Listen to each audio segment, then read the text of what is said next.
Assalamualaikum warahmatullahi wabarakatuh. Alhamdulillah, selamat datang Bapak, Ibu, Ayah, Bunda sekalian seluruh Indonesia.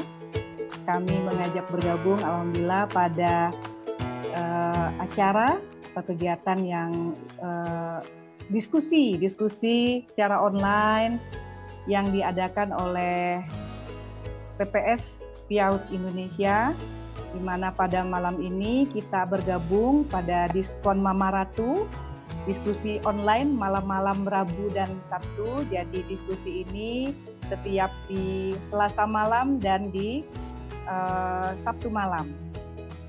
Nah, pada hari ini Bapak Ibu sekalian, Ayah Bunda, kita akan membahas atau mendiskusikan suatu materi tentang pemikiran pendidikan anak yang menjadi dasar dari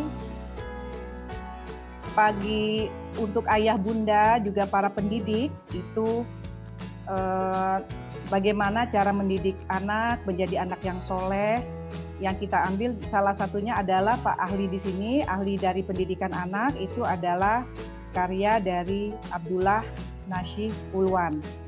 Nah, pada malam ini, Bunda, Ayah, dan Bapak Ibu sekalian, para pendidik se-Indonesia, kami menghadirkan pada diskusi online malam-malam Mama Ratu ini, ada dua narasumber. Selamat datang kepada Bapak Dr. Asep Nursobah, MPD, dari UIN Sunan Gunung Jati, Bandung. Juga selamat datang kepada narasumber Bapak Setio Adi Purwanto, MPDI, atau Mas Kak Adi. Maaf, Kak Adi ya.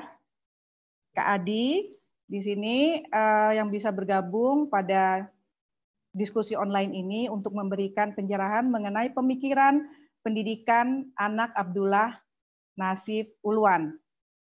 Nah, saya ingin memperkenalkan terlebih dahulu kepada ayah bunda dan bapak ibu sekalian para pendidik. Di sini saya ingin memperkenalkan narasumber kita yang berkompeten di bidangnya, sangat berkompeten di bidangnya. Di sini ada dua orang, saya ingin memperkenalkan, mungkin nanti dari operator untuk bisa mengeserkan CV dari kedua narasumber kita. Yang pertama itu adalah Dr. Asep Nursobah, MPD.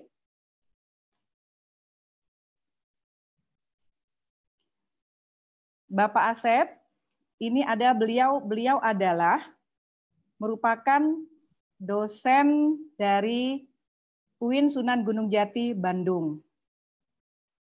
Beliau pendidikan beliau di sini itu dari S1-nya merupakan di jurusan dakwah YIN Darussalam Ciamis, kemudian S2 di Teknologi Pendidikan IKIP Jakarta, dan S3-nya adalah Teknologi Pendidikan di UIN di Universitas Negeri Jakarta UNJ. Nah, pengalaman beliau Bapak Asep ini, Dr. Asep ini pernah menjadi kaprodi di program studi PG Pendidikan Profesi Guru Fakultas Tarbiyah dan Keguruan di UIN Sunan Gunung Jati. Beliau juga pernah menjadi sekretaris Progri di Pendidikan Islam S3 Pasca Sarjana UIN Gunung Jati. Kemudian beliau juga merupakan dosen Fakultas Tarbiyah dan merupakan dosen di beberapa institut, menjadi dosen di beberapa lembaga pendidikan lainnya. Nah, kemudian beliau sangat berkompeten juga di bidang ini. Kemudian narasumber yang kedua saya perkenalkan adalah Pak Dr. Asep, Pak Setio Adi Purwanto, MPDI. Nah, Pak Setio Adi atau biasa lebih dikenal dengan Kak Adi Kitana. Nah, Kak Adi Kitana ini Beliau adalah merupakan dosen PIAUD STPI Bina Insan Mulia, Yogyakarta. Dan beliau juga merupakan trainer kreativitas guru Yayasan SPA Indonesia dan juga sebagai pemerhati dunia pendidikan dan parenting. Pendidikan beliau itu di S1 SPG Jombang, Negeri Jombang, kemudian S1-nya di FBS Universitas Negeri Jogja, kemudian beliau adalah Magister PGRA atau PIAUD UIN Sunan Kalijaga. Nah, pengalaman beliau di sini selain narasumber training, workshop, juga seminar pendidikan, itu lebih dari 200 kota, sejak tahun 1994 bersama Yayasan SPA Indonesia, kemudian Advice Edutainment, Gurame, dan lain-lain. Nah, beliau juga merupakan narasumber training calon guru PAUD di Hong Kong tahun 2015 sampai 2016 bersama Dompet Duafa di Hong Kong. Nah, mungkin itu kurikulum vitae yang bisa saya sampaikan dengan kedua narasumber. Kedua narasumber kita adalah narasumber yang sangat berkompeten. Bunda, Panda, Bapak, Ibu, para pendidik yang ada di seluruh Indonesia, kami menghadirkan di sini tentang pemikiran pendidikan anak Abdullah Nasih Ulwan yang merupakan salah satu pakar pendidikan di bidang pendidikan anak. Jadi karya-karya beliau ini banyak menjadi rujukan bagi para pendidik di Indonesia maupun di luar ya. Jadi di sini mengapa kami mengangkat hal tentang membedah buku beliau, kedua narasumber ini, karena memang dalam seperti kita ketahui, kalau pendidikan itu tentu sebagai upaya untuk membangun sumber daya manusia itu memerlukan wawasan yang sangat luas. Nah, karena memang pendidikan ini menyangkut semua aspek kehidupan manusia, baik dari dalam pemikiran dan juga pengalaman. Nah, oleh karena itu, pembahasan pendidikan sendiri itu tidak hanya cukup berdasarkan pengalaman saja. Nah, melainkan juga dibutuhkan suatu pemikiran yang sangat luas dan mendalam. Inilah yang menjadi latar belakang kami mengangkat salah satu pemikiran pendidikan anak Abdullah. Nah, secara lengkap ia menuliskan sebuah kitab yang berjudul Tarbiyah al-Atfal fil al-Islamiyah atau pendidikan anak menurut Islam. Nah, di sini yang akan kita kupas secara mendalam dan akan dibahas serta kita akan berdiskusi santai pada malam ini tentang pemikiran dari Abdullah Nasih Ulwan yang akan disampaikan oleh kedua narasumber kita. Yang pertama mungkin akan saya berikan kesempatan kepada narasumber pertama, Dr. Asep Nursaba, MPD. Kalau Rabbi shrah li sadri wa yassir li amri wahlul 'uqdatam min lisani yafqahu qawli. Ya Fattah ya Alim, ya Fattah ya Alim, ya Fattah ya Alim. Al-Mukarramun asatizah yang saya hormati, saya bersyukur betul di malam ini bisa bersilaturahim, utamanya dengan para pendidik, umumnya banyaknya dosen dari Sabang sampai Merauke, lengkap tadi sudah kelihatan, dan semuanya merupakan teman-teman yang concern untuk membangun bangsa ini diawali dari masa-masa penting, yaitu di masa usia dini. Kesempatan yang baik ini juga saya merasa terharu karena diajak untuk mendiskusikan pemikiran yang sudah cukup banyak mempengaruhi dunia pendidikan Islam. Saya bukan ahli khusus pada Nasih Ulwan, tapi saya dengan kesempatan ini menjadi tertantang untuk membuka-buka referensi dari karya-karya sebagai buah pemikiran Abdullah Nasih Ulwan. Insya Allah sebagaimana tadi sudah disepakati 40 41 menit, 45 menit ya, 45 menit untuk berdua, berarti insya Allah saya batasi kurang lebih sampai 20 menit. Saya coba dari sedemikian banyak gagasan Nasih Ulwan mengenai pendidikan anak, saya coba tarik hal yang menurut hemat saya penting untuk dikedepankan. Maka saya mencoba dengan menyebut pendidikan yang menjadikan manusia merdeka. Mudah-mudahan ini juga mengikuti tren yang saat ini sedang ramai gitu, berkenaan dengan merdeka belajar. Nasih Ulwan pun sudah cukup lama membicarakan aspek pendidikan yang memerdekakan manusia. Seperti apa kemerdekaan yang diharapkan oleh Nasih Ulwan, itulah yang kita bicarakan, kita diskusikan di diskusi santai di malam ini. Bapak dan Ibu yang saya hormati, tadi sudah saya sudah melihat juga ada hasil survei, diantaranya 80% belum pernah membaca buku ini. Kalau begitu sama dengan saya juga baru-baru aja membacanya. Sedikit saya perkenalkan siapa sosok Abdullah Nasih Ulwan ini. Dia adalah sosok yang lahir di Halab, kota Halab, yaitu Suriah, pada tahun 1928 dan wafat di Makkah pada tahun 1987. Di usia yang relatif masih dianggap muda dan masih sangat produktif. Karya-karya beliau ini luar biasa banyak. Luar biasa banyak.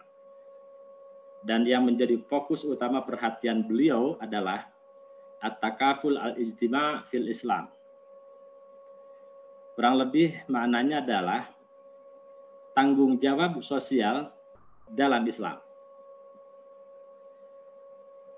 Pemikiran yang mendalam mengenai at-takaful ijtima'i fil Islam inilah yang kemudian mewarnai berbagai pemikiran-pemikiran dan wabil khusus mewarnai pemikiran pentingnya pendidikan untuk menyiapkan masyarakat yang diharapkan dalam Islam.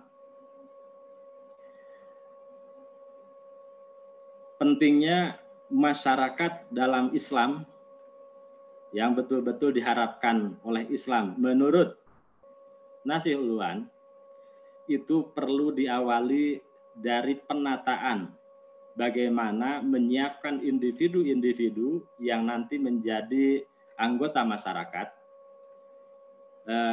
sehingga karya-karya beliau juga diwarnai dengan berbagai ragam karya. Di antaranya adalah ada juga berkenaan dengan at-ta'addud azwaj. Mohon nanti setelah mengenal sosok Ulwan ini, bagi yang senang mudah-mudahan makin senang gitu, dan bagi yang baru kenal mudah-mudahan menjadi senang juga.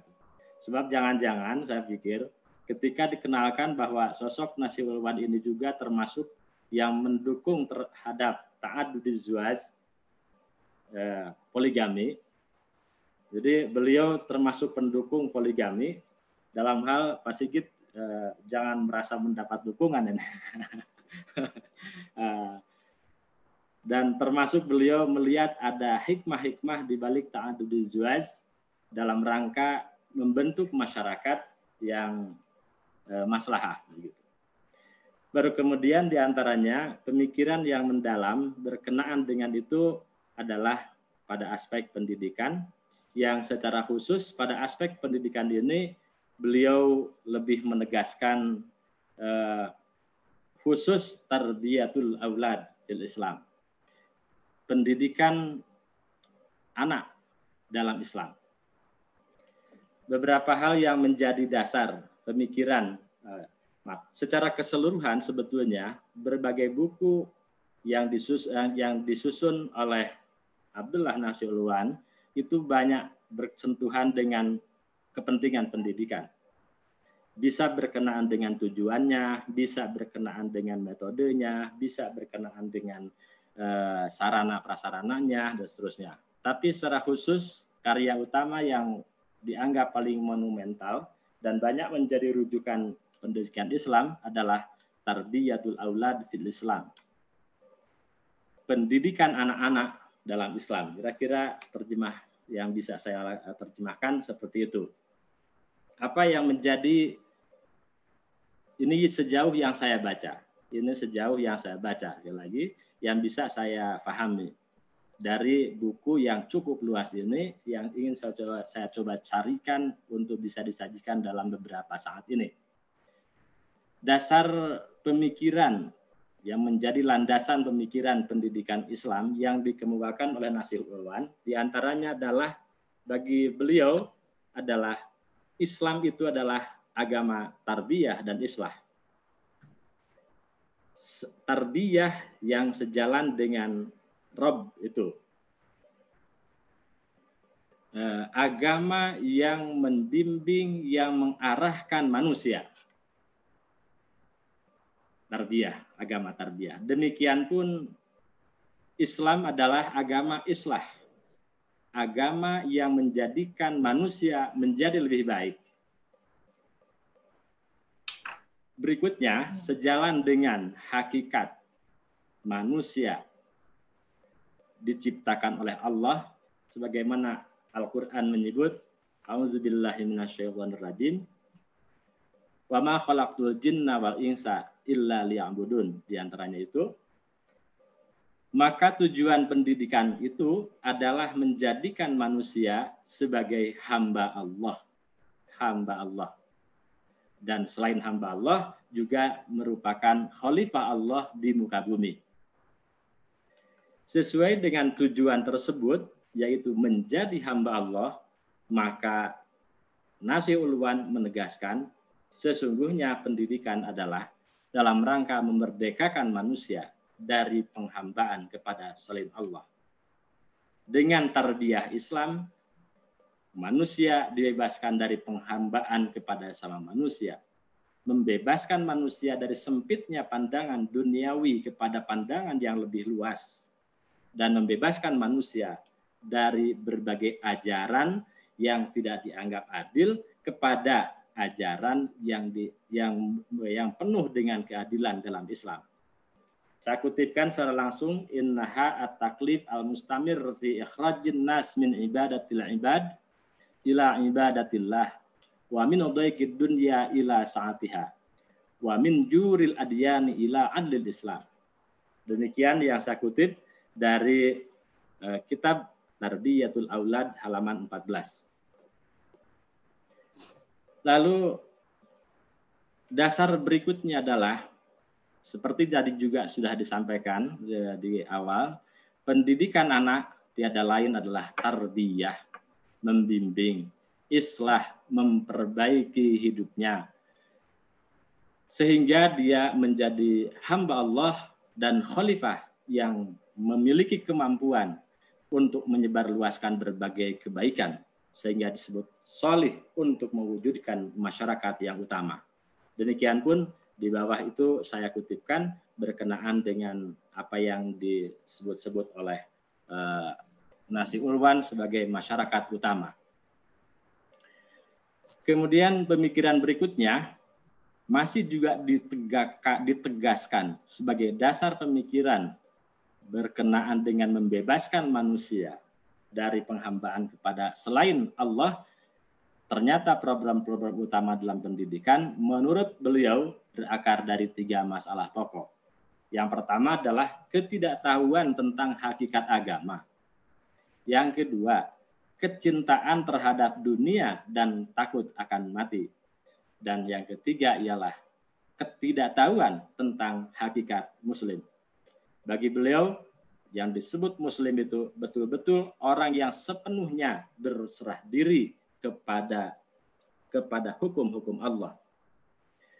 Demikian juga kalau kita banyak ahli-ahli pendidikan yang kita simak, itu diawali dari anak sejak lahir justru Nasih Ulwanlah yang terlebih dahulu mengedepankan tentang pentingnya pendidikan dimulai sejak proses menuju pernikahan.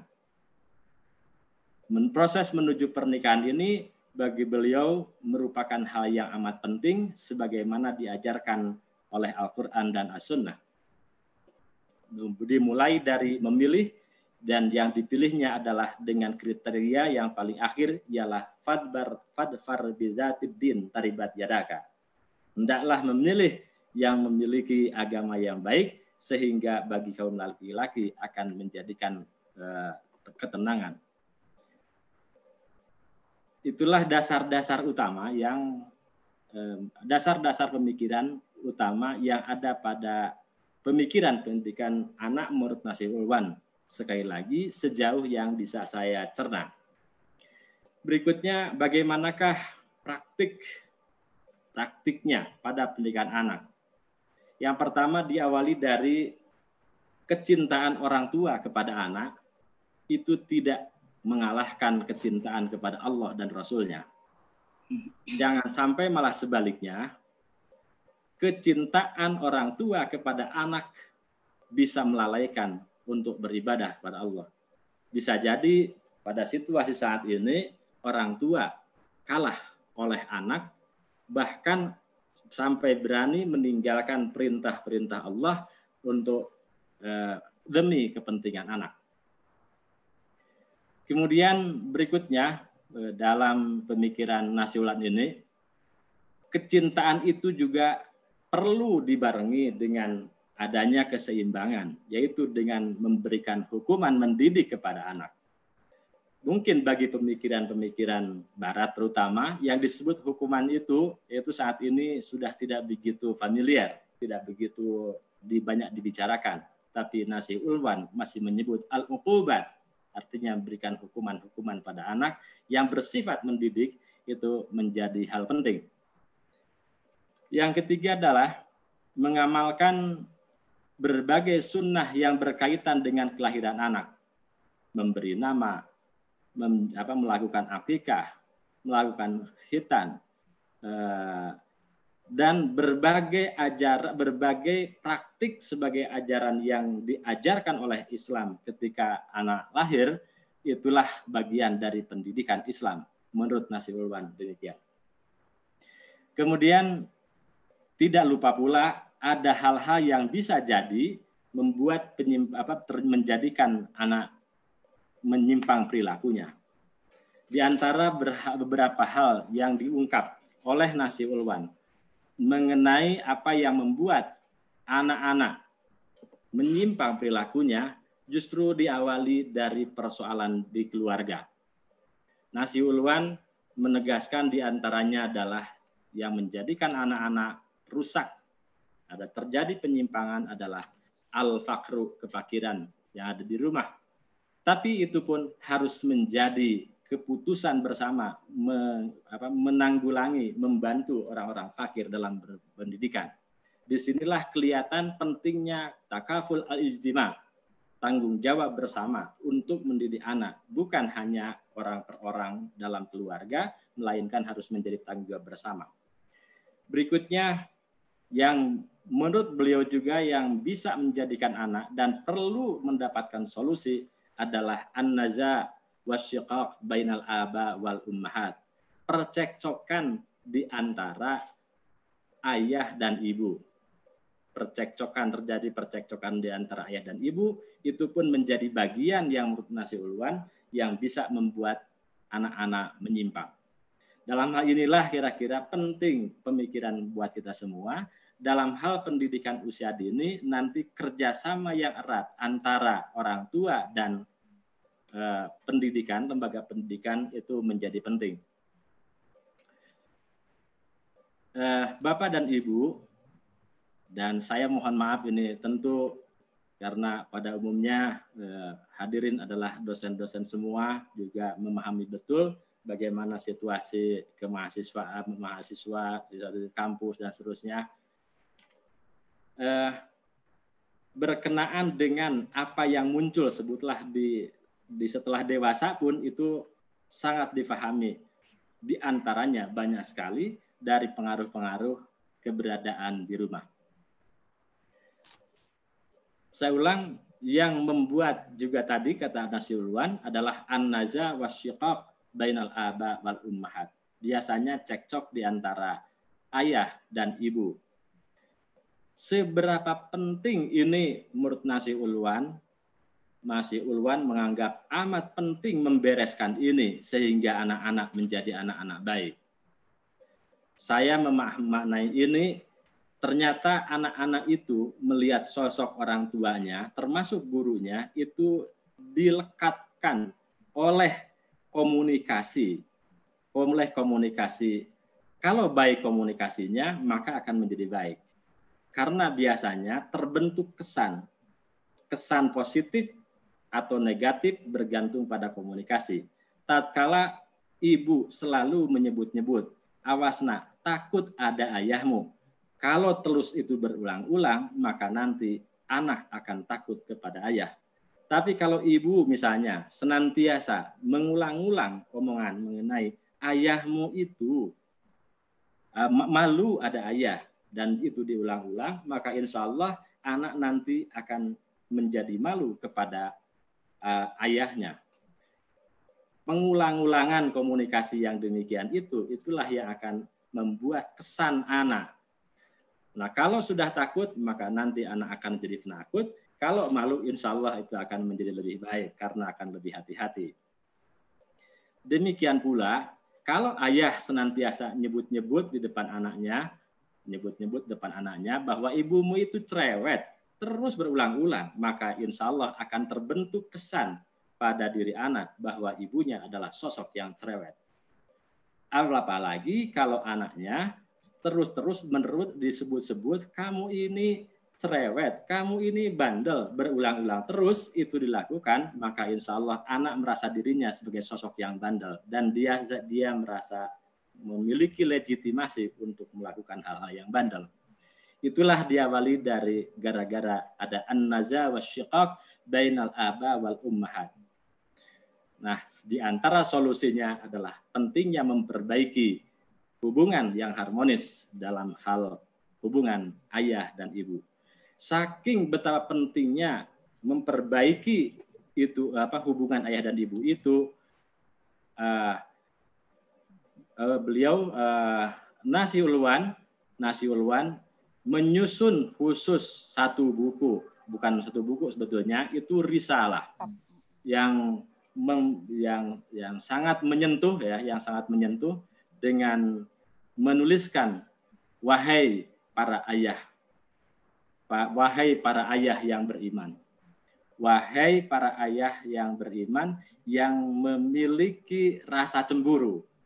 Walaupun pada risalah tersebut beliau lebih menyoroti tentang persoalan perempuan yang ikut keluar rumah, seperti halnya keluar mengendarai mobil di jalan raya dan seterusnya. Itulah yang menjadi kritik beliau, dan itu pula yang menjadi tanggung jawab yang sesungguh-sungguhnya bagi para orang tua, khususnya ayah.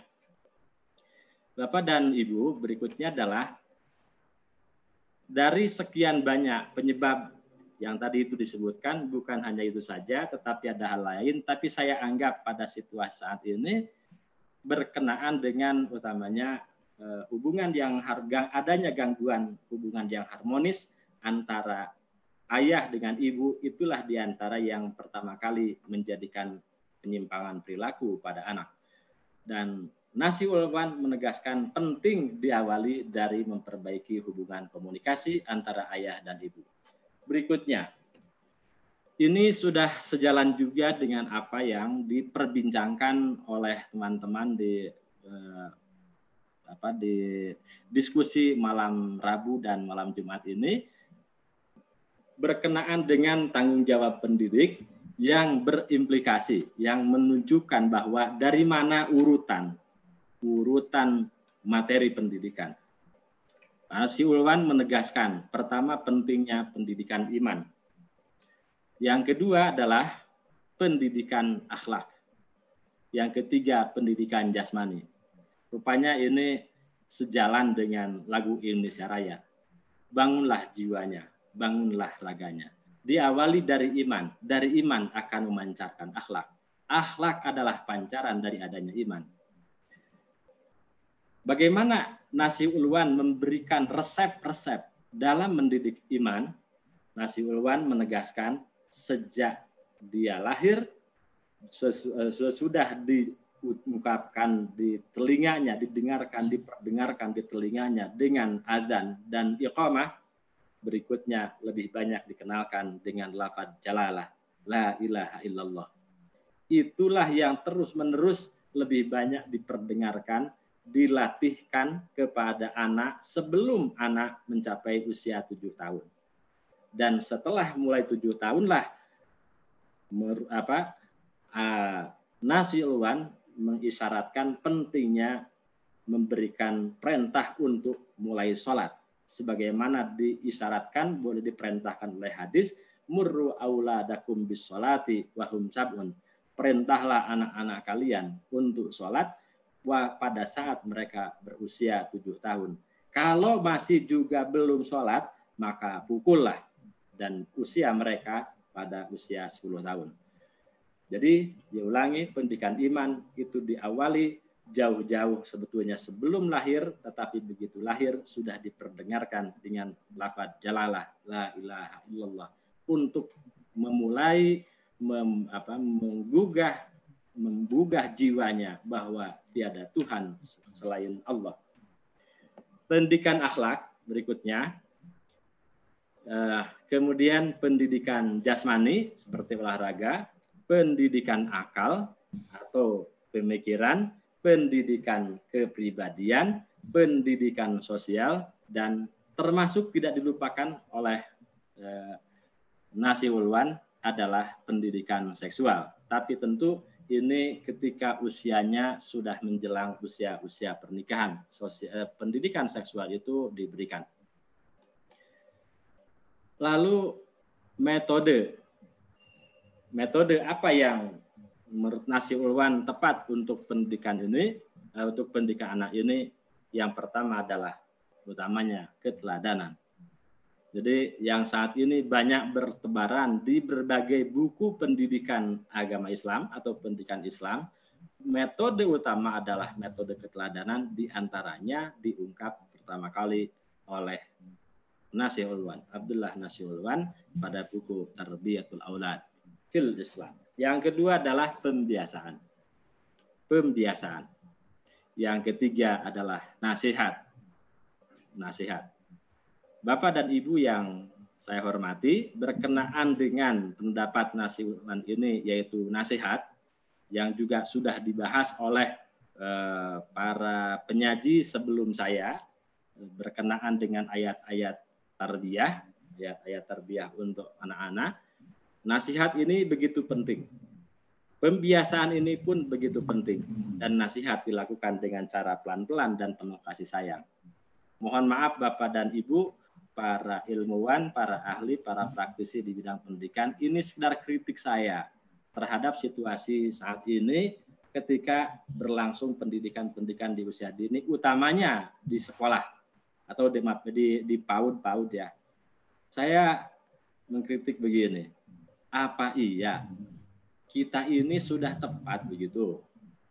Kita ini sudah tepat menyapa anak. Jangan-jangan kita terlalu banyak terlalu manjakan.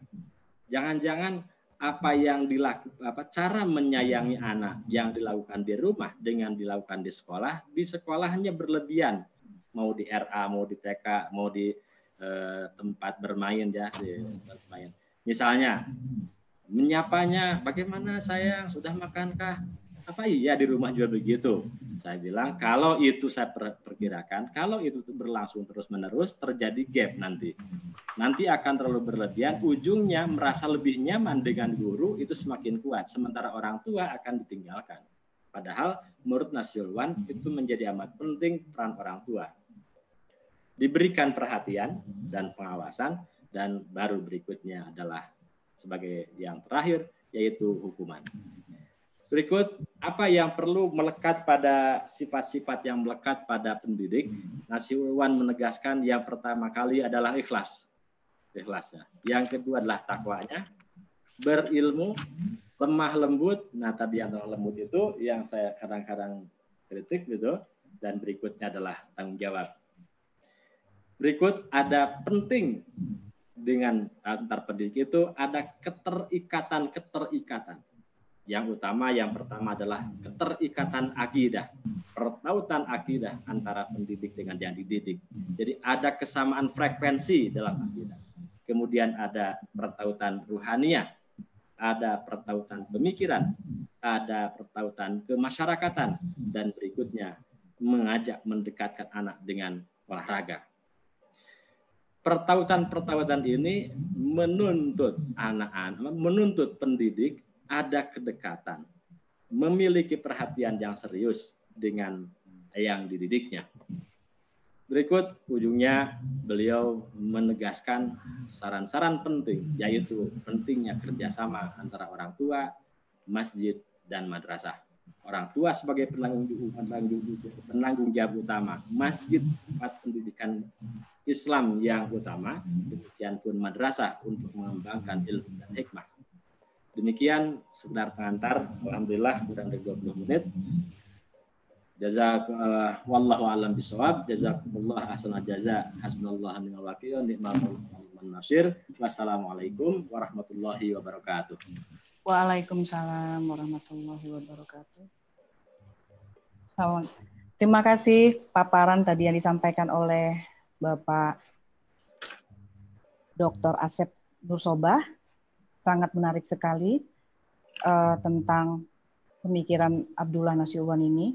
Dan memang kita mengambil beliau pada topik malam ini, itu karena memang beliau adalah merupakan Abdullah Nasiuwan ini adalah merupakan salah satu dari banyak cendekiawan Muslim di abad modern yang karyanya dalam pendidikan anak ini dijadikan pedoman oleh para pendidik di era modern pada saat ini. Nah, tadi telah dipaparkan oleh Bapak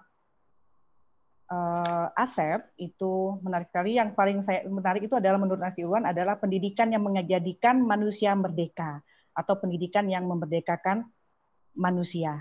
Nah, itu banyak sekali ya di situ. Mungkin kita akan lanjut. Terima kasih kepada Bapak Asep atas paparannya. Kita lanjut kepada narasumber yang kedua. Kami persilakan kepada Kak Adi untuk memberikan pemaparannya kurang lebih sekitar 30 menit. Silakan, dengan hormat kami persilakan.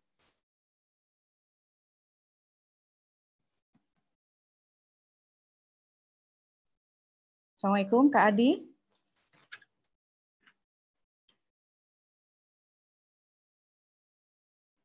Assalamualaikum Kak Adi.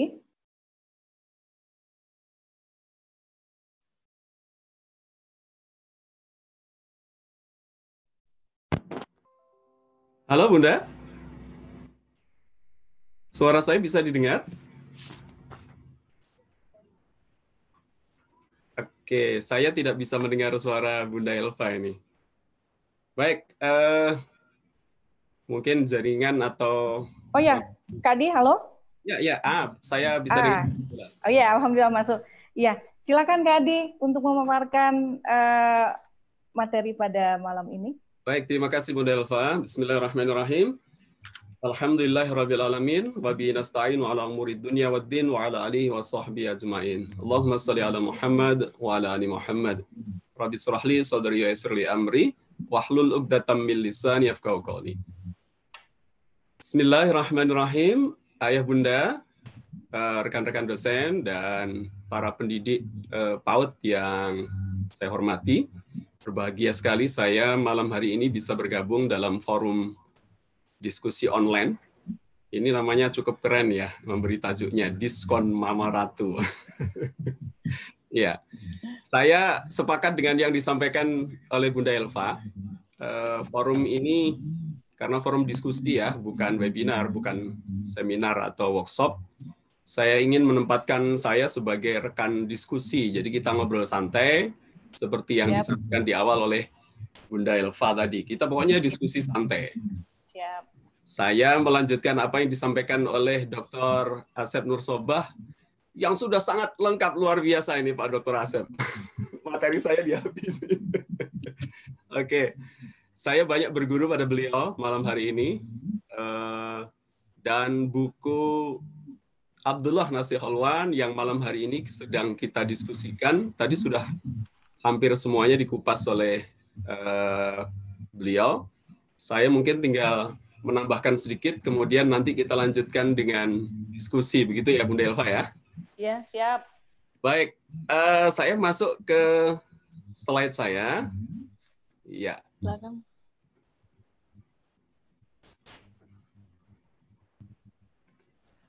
Ya. Saya selalu di setiap pertemuan apapun mengingatkan kita untuk menghadirkan hati yang ikhlas, termasuk pada saat kita hadir berdiskusi, belajar apapun. Tata kembali niat, Bapak Ibu, Ayah Bunda, dengan basmalah dan senyum, sehingga semuanya menjadi indah, menjadi ringan dan nyaman untuk kita berdiskusi ya. Tadi sudah dibahas tentang Abdullah Nasih Hulwan, saya tidak perlu membahas kembali, tokoh yang luar biasa, di usia yang sangat muda, dalam rentang perjuangan beliau hanya dikaruniai usia 59 tahun, tetapi karya-karya beliau, kiprah beliau sangat berpengaruh di dalam perkembangan dunia pendidikan, khususnya pendidikan anak-anak. Ya.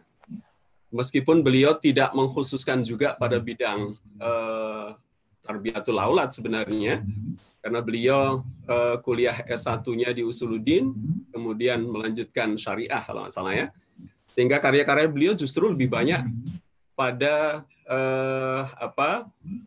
hal-hal yang berkaitan dengan kajian-kajian syariah, kemudian fikih dan seterusnya. Tetapi buku yang beliau tulis dan malam hari ini dipilih oleh teman-teman sebagai bahan diskusi kita, ini salah satu karya monumental beliau. Ya. Jadi beliau kemudian meninggal di usia 59 tahun, meninggalkan karya-karya yang sangat luar biasa. Kemudian kita coba lihat konsep pemikiran pendidikan beliau yang tadi sebenarnya sudah banyak dikupas oleh Pak Dr. Asep. Abdullah Nasih Hulwan memaknai sebuah proses pendidikan ini sebagai proses sadar, integral dan berkelanjutan. Ya, jadi yang mengarah dalam tujuan membentuk manusia seutuhnya. Kalau Pak Dokter tadi menyebut sebagai pembentukan manusia merdeka, gitu ya. Pendidikan ini kemudian berlangsung sepanjang hayat, yang banyak kita kenal dalam kata-kata hikmah dan banyak ditulis sebagai poster-poster ya, pendidikan sejak dalam masa buayan sampai liang lahat.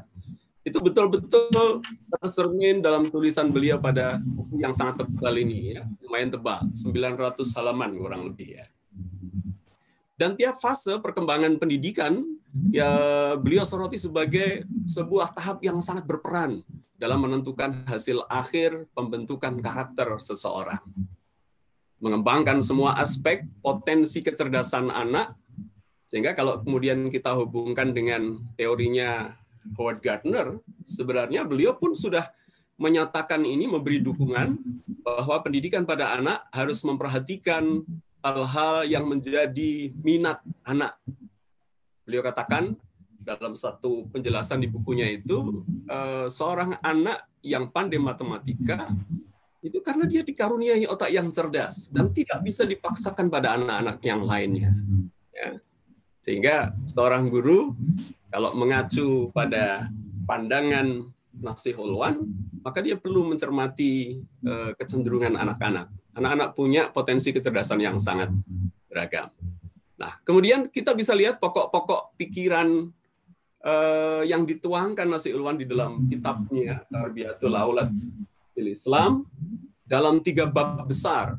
Ya. Kalau ada penerbit yang kemudian di Indonesia ini menerjemahkan dalam satu kitab cukup tebal, ada penerbit lainnya yang membagi dalam 2 jilid, ya, yang juga sama-sama tebal. Ya.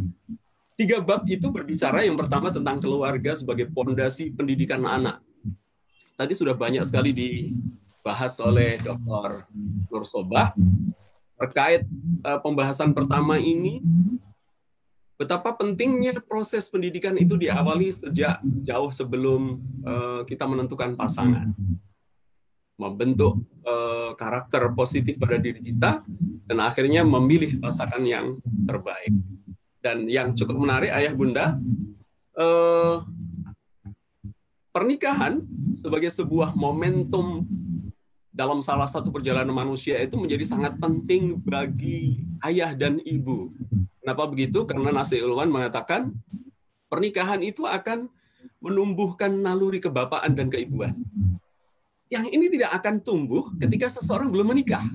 Ya, meskipun dia mempelajari ilmu seperti apapun, dia tidak akan pernah merasakan naluri kebapaan dan keibuan itu. Karena naluri ini sangat fitrah. Naluri ini akan dihadirkan ketika seseorang menikah, terutama saat-saat dia menjelang menyongsong kelahiran anak misalnya. Itu terasa sekali. Maka ini untuk teman-teman guru, sahabat-sahabat yang masih jomblo, ini kalau Nasih Ulwan harus mendorong para pendidik untuk segera menentukan pilihan gitu ya. Baik, ini yang pertama tentang keluarga sebagai pondasi pendidikan anak. Lalu tadi juga Dr. Nur Sobah menyampaikan ada perasaan-perasaan psikologis yang sangat penting berkembang dari sisi orang tua kepada anak-anak.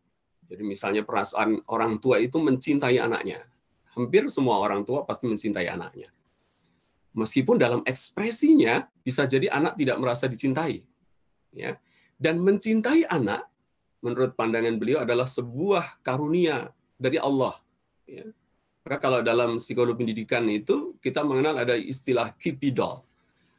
Orang tua itu kalau melihat anaknya seperti apapun wujud bentuk fisik anaknya, maka di matanya anaknya adalah yang terindah.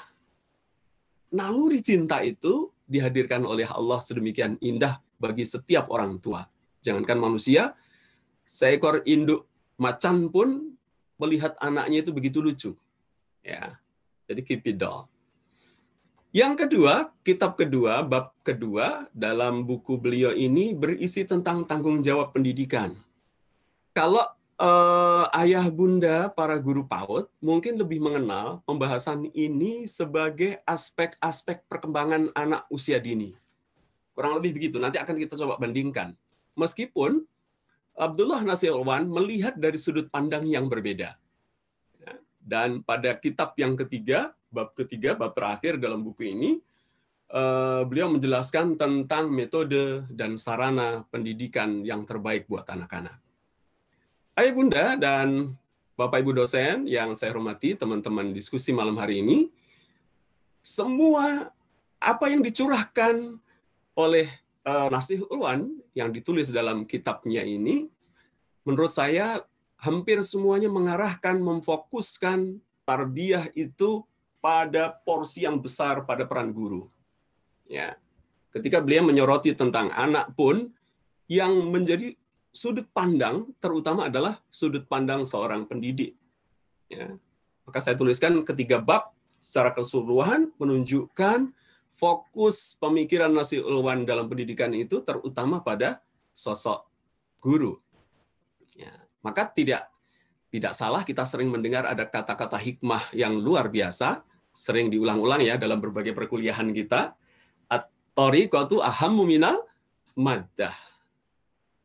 Wal mudaris ahammu minal thariqah, wa ruhul mudarris ahammu minal mudarris nafsih. Jadi thariqah, metode itu lebih penting daripada sekedar, kalau saya katakan sekedar karena ada pembandingnya, sekedar materi. Jadi ayah bunda tidak usah terlalu risau ketika kita akan menentukan sebuah proses pembelajaran dengan anak-anak, materinya apa, materinya belum siap. Materi tetap penting, bukan berarti tidak penting. Tetapi metode, seorang guru yang terlatih menggunakan metode terbaik, maka ini jauh lebih berpengaruh. Tetapi sehebat apapun seseorang mengenal metode pembelajaran, yang lebih penting adalah mudaris itu sendiri, guru itu sendiri. Dan di akhir, yang lebih tinggi dari itu adalah ruh mudaris, soul of teacher. Jadi jiwa seorang guru itu mendapat porsi di mata Nasih Ulwan sangat besar, Oleh karenanya ini tertuang dalam hampir semua lembar bab yang ada di dalam buku ini, bahwa pendidikan anak itu lebih banyak disoroti beliau dari sudut pandang seorang guru. Ya. Nah, ada yang menarik yang diungkapkan Nasihul Wan dalam bab 5 metode yang paling berpengaruh, ya, terutama ketika membahas tentang nasihat. Beliau katakan, sebagaimana kenabian adalah masalah penugasan dan amanah, bukan pilihan dan usaha manusia, maka demikian pula tugas mendidik pada dasarnya harus disadari sebagai penugasan dan amanah Allah pada orang tua. Bukan pilihan dan usaha manusia semata. Maka kalau kita lihat pernyataan Nasihul Wan ini, yang namanya tugas mendidik, saya mengawalinya dengan kata tugas, memang itu tugas dan amanah dari Allah. Amanah itu sangat-sangat luar biasa. Ya. Orang yang beriman itu menjaga amanahnya, kan? Dan bukan semata-mata pilihan. Kalau pendidikan semata-mata diletakkan pada pilihan guru, mengambil profesi itu sebagai pilihannya, maka akan banyak ketimpangan-ketimpangan muncul. Ya, kita bisa introspeksi melihat kondisi saat ini, misalnya, ketika profesi guru itu semata-mata hanya pilihan si pribadi guru itu, dia menempuh pendidikan keguruan, lalu kemudian dengan susah payah mengejar sertifikasi, maka ini sebenarnya adalah pilihan dan usaha. Maka Nasihul Wan menekankan bukan sekedar itu, ada hal yang lebih penting. Setiap guru, bolehlah, karena kita sering diingatkan, profesi guru itu memang pilihan. Apalagi zaman dulu kita mungkin ingat, di masa-masa generasi sebelum kita, ya, ayah ibu kita, guru itu mungkin secara finansial tidak terlalu menjanjikan. Kalau sekarang sudah banyak tunjangan, mungkin sudah lumayan, terutama bagi yang sudah sertifikasi, ya. Yang belum harus banyak bersabar. Ya. Nah, yang lebih penting sekali lagi ditekankan Nasihul Wan, bukan semata-mata kita profesional dalam profesi kita, tapi kesadaran penuh bahwa mendidik itu adalah penugasan dan amanah langsung dari Allah. Nah, kalau kita melihat seperti ini, maka tampak betul yang menjadi sorotan utama Nasihul Wan dalam pendidikan tarbiyah, pribadi guru itu lebih banyak terletak pada orang tua di rumah. Nah, ini menjadi cocok dengan pembahasan-pembahasan kita di era pandemi ini, gitu ya. Jadi sebenarnya pendidikan itu mengembalikan fitrah pendidikan manusia yang sebenarnya menjadi amanah utama seorang ayah ibu daripada amanah guru yang sebenarnya tugasnya membantu orang tua. Ya. Nah, ini saya ingin lebih fokus di sini nih. Waktu saya sudah 15 menit ya. Tentang metode tarbiyah. Tadi Dr. Asep juga sudah banyak membahas ini. Metode tarbiyah, kalau kita berbicara dari sudut pandang media pembelajaran, strategi pembelajaran, mungkin metode dalam sudut pandang Nasihul Wan itu agak berbeda dengan metode yang kita pandang dalam dunia pendidikan kita. Ya. Metode kita kan mengenal ada metode diskusi, tanya jawab, dan seterusnya. Nah, mungkin kita melihat apa yang dipaparkan Nasihul Wan dalam bab tentang 5 metode yang paling berpengaruh di dalam mendidik anak-anak, ini adalah prinsip-prinsip pendidikan. Ya. Yang sebenarnya kalau kita cermati, 5 prinsip pendidikan anak ini disusun oleh Nasihul Wan dalam sebuah format urutan yang indah sekali. Kita bisa tengok satu persatu. Ya. Yang pertama, at-tarbiyatul bil qudwah. Pendidikan melalui qudwah, melalui teladan. Ada yang menyatakan uswah, makanya Rasulullah disebut uswatun hasanah. Contoh terbaik, teladan terbaik. Ya. At-tarbiyatul bil qudwah ini harus menjadi landasan atau prinsip pendidikan yang paling asas. Pertama kali, orang tua mendidik anaknya yang paling efektif ketika belum tumbuh pemikiran logisnya dengan matang, maka yang paling penting adalah keteladanan. Ada banyak kita lihat materi-materi atau video-video di YouTube misalnya tentang children see, children do. Anak itu belajar dari apa yang dilihat. Maka sosok teladan menjadi sangat penting. Nah, sosok teladan terbaik di dalam tumbuh kembang anak sebenarnya adalah ayah ibunya sendiri. Ayah bunda yang ada di rumah dan membersamai dia tumbuh sejak dia bayi sampai kemudian dewasa. Keteladanan ini sebenarnya selaras juga dengan pandangan banyak tokoh-tokoh yang lain. Kalau di Indonesia kita kenal Bapak Pendidikan kita, Ki Hajar Dewantoro, dengan 3 kalimat yang kemudian menjadi mantra luar biasa di Departemen Pendidikan kita. Meskipun yang diambil hanya yang bagian akhir ya. Yang pertama, ing ngarsa sung tulodo. Yang kedua, ing madya mangun karso. Dan yang ketiga, tutwuri handayani. Saya tidak tahu persis bagaimana dulu proses perumusan di Departemen Pendidikan kita, sehingga kemudian yang diambil menjadi simbol, menjadi slogan departemen kita, itu adalah yang terakhir, yang tutwuri handayani. Ya, mungkin karena sudut pandang pendidikan kita adalah subjek pendidikan itu anak-anak. Pendidikan kita itu mengarahkan dalam pembentukan proses anak-anak yang seutuhnya. Tapi dari sudut pandang seorang pendidik, yang paling penting sebenarnya adalah teladan. Maka yang pertama sebenarnya kalau yang disebutkan Ki Hajar itu adalah ing ngarsa sung tulodo. Di depan, kalau kita menjadi pemimpin, menjadi seorang guru, menjadi orang tua, hal pertama yang harus kita lakukan adalah memberi teladan kepada anak-anak kita. Ya. Nasih Ulwan juga menekankan bahwa setiap anak itu lahir sudah membawa potensi kebaikan. Namun, kata beliau, sebesar apapun potensi kebaikan yang dibawa anak, dia tidak akan memiliki kekuatan untuk melakukan tindakan kebaikan itu menjadi aksi. Maka dibutuhkan sosok pendorong yang menjadi teladan, penguat potensi kebaikannya itu. Anak lahir dengan fitrah, takwa, dan fitrah fujurnya. Fitrah takwanya, fitrah kebaikannya itu, kata Nasih Ulwan, dibutuhkan sosok teladan untuk memunculkannya. Ya. Nah, ini kalau kita lihat misalnya pendidikan anak usia dini di Jepang dengan konsep ABK-nya menjadi cocok ya. Berbeda dengan apa yang menjadi rujukan teori-teori pendidikan karakter yang banyak diambil oleh teman-teman mahasiswa kita, pendapat atau pandangan Likona misalnya. Pendidikan karakter Likona itu kan yang pertama moral knowing, yang kedua adalah moral feeling, dan yang ketiga adalah moral acting.